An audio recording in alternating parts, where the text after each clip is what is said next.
And all for me, Kyle said. He turned to go. See you later, I called as they walked off.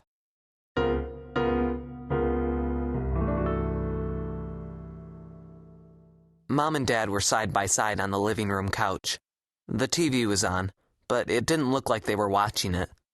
They stopped talking when I walked in. What's up? Hi, Scott, Dad said. You have fun with your friends? Yeah. I noticed his eyes kept shifting from me to Mom. Is something going on? Tomorrow's the big day, Mom said. You must be excited. Now I got it. They were stressed out from worrying whether they were headed for another disaster, which was one of the milder ways to describe my brother Bobby's high school experience. I'm sure I'll do fine.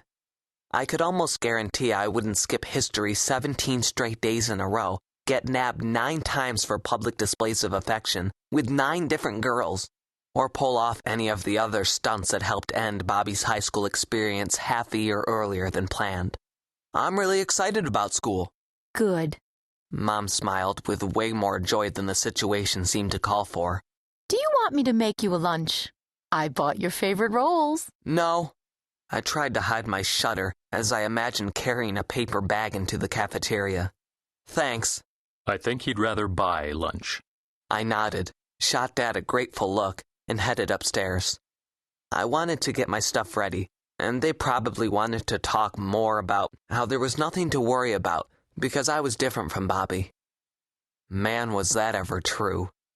Bobby was almost as tall as Dad, good with tools, and strong enough to carry 2 sacks of concrete at once, 80 pounds on one shoulder. That sort of load would snap my spine. Girls chased him like he was some kind of movie star. He'd gotten all the good genes. I was a runt who had to think hard to remember which way to turn a wrench. I put my stuff in my backpack. Then I grabbed the books I'd bought last Saturday.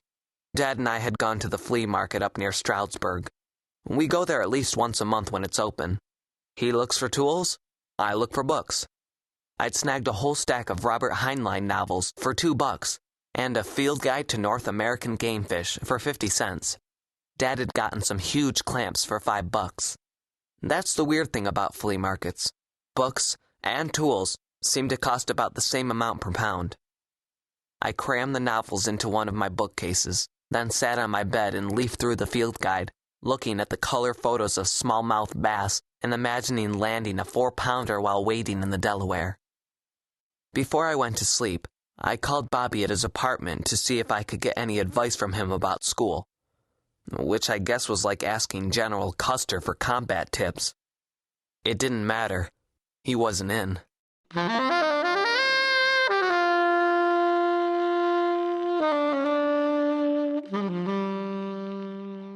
That night, I dreamed I was field testing flamethrowers for the Army in a supermarket. I awoke to the smell of bacon.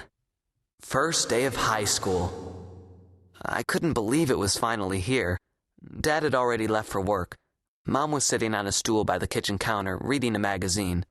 But as my nose had told me, she'd been hard at work creating breakfast. Good morning. She slipped the magazine under the newspaper. Hungry? Starved. Mom always made blueberry pancakes and bacon on the first day of school. As she loaded up my plate with enough protein and carbs to fuel a Mars mission, I glanced at the corner of the magazine where it stuck out from under the paper. Mom didn't usually hide stuff. It was probably one of those supermarket things with stories about aliens who looked like Elvis and kids who'd been raised in the desert by giant toads. Mom got herself a plate and joined me as I tried to make a dent in my stack. We didn't talk much while we ate. She seemed to be a million miles away. You okay? The too big smile reappeared. I can still make you a lunch. There's plenty of time. Maybe tomorrow. I glanced at the clock. Gotta go. I grabbed my backpack and headed for the bus stop. I was the first one there. I should have brought a book to help kill the time, but that would immediately mark me as a real geek. Eventually, I heard a noise in the distance. Hey, Scotty! Mouth Kandeski shouted when he was still half a block away. What you think? High school! It's the big time! We're in high school! Man, that's cool! That's so cool! He dribbled a trail of words like a leaking milk carton as he closed the distance between us. My best guess is that he can only breathe when he's talking. "Hi, Mouth," I said when he reached me. His name's Loudon. Bad move on his parents' part. He got called Loudmouth the moment he started school. It was shortened to Mouth soon after that. We didn't hang out or anything, but I guess since I was one of the few kids on the planet who'd never scream "shut up" at him, he figured I was interested in what he had to say. I was more interested in wondering what would happen to him if I clamped a hand over his mouth. Maybe he'd swell up and explode. Maybe the top of his head would pop off, sending his dorky orange ball cap into orbit where it belonged. Maybe the words would shoot out of his butt with so much force his pants would rip. Left unclamped, Mouth had plenty more to discuss. I'll tell you, I can't wait. This is awesome. I'm kind of nervous. Are you nervous? I mean, I'm not scared or nothing, but just kind of nervous. You know, nervous isn't the same as scared. It's sort of like the buzz you get from lots of coffee. I drank 8 cups once. I started drinking coffee this summer. You drink coffee? It's not bad if you put in enough sugar. Past Mouth, I spotted more freshmen. Familiar faces from Tom Paine Middle School, looking like Easter eggs in their new clothes. Then, one unfamiliar face. A goddess. An honest-to-goodness goddess. At the first sight of her, even from a distance, I felt like I'd been stabbed in the gut with an icicle. I wanted to gather branches and build a shrine, or slay a mastodon and offer her the finest pieces fresh from the hunt. Whoa, it's Julia, Mouth said, breaking the spell. Hey, Julia, you look different. Wow, Mouth was right. It was Julia Baskins. I'd known her most of my life, and I hadn't recognized her. She was one of those kids who blend into the background. Like me, I guess. Well, the background had lost a blender. She was gorgeous. She'd always kept her dark brown hair in a braid. Now it was cut short and shaggy, with a couple of highlights. She was wearing makeup that did amazing things to her eyes, and a sweater and khakis that did amazing things to the rest of her. She looked taller, too. You're wearing contacts, right? I wanted contacts, but Mom said I had to wait until I got more responsible, just because I let my braces get gunked up and had all those cavities. And lost my retainer 3 times. Well, really just twice. The other time my dog ate it, so that doesn't count. You have a dog? Julia shook her head and managed to squeeze in the word. Cat. I don't have a cat. I have an Airedale. He's not a purebred, but that's what we think he mostly is. He jammed his hand into his jacket pocket, fished around, and pulled out a broken Oreo. Want a cookie? No thanks. Julia slipped away from Mouth and joined her friend Kelly Holbrook near the curb. I worked my way closer and tried to think of some excuse to talk to her. I never got the chance.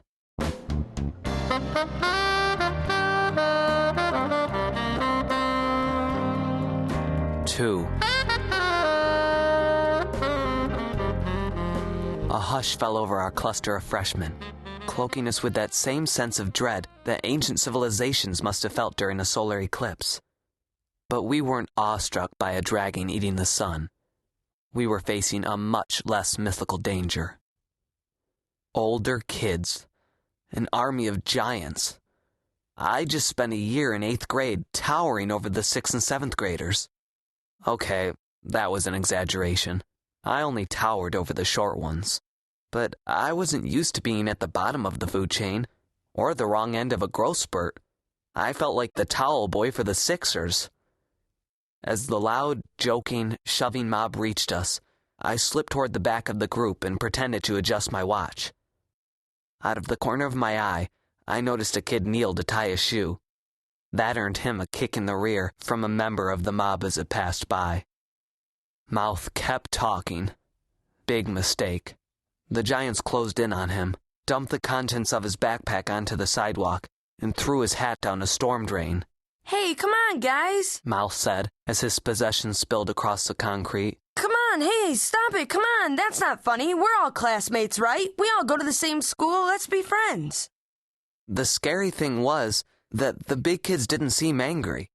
I'm pretty sure they trashed his stuff by reflex, like they were scratching an itch or squashing a bug. Some people step on ants, some people step on freshmen. I guess it was better to be a freshman than an ant. At least the seniors didn't have giant magnifying glasses. Mouth was spared from further damage by the arrival of transportation. With an ear-killing squeal of brakes, the bus skidded to the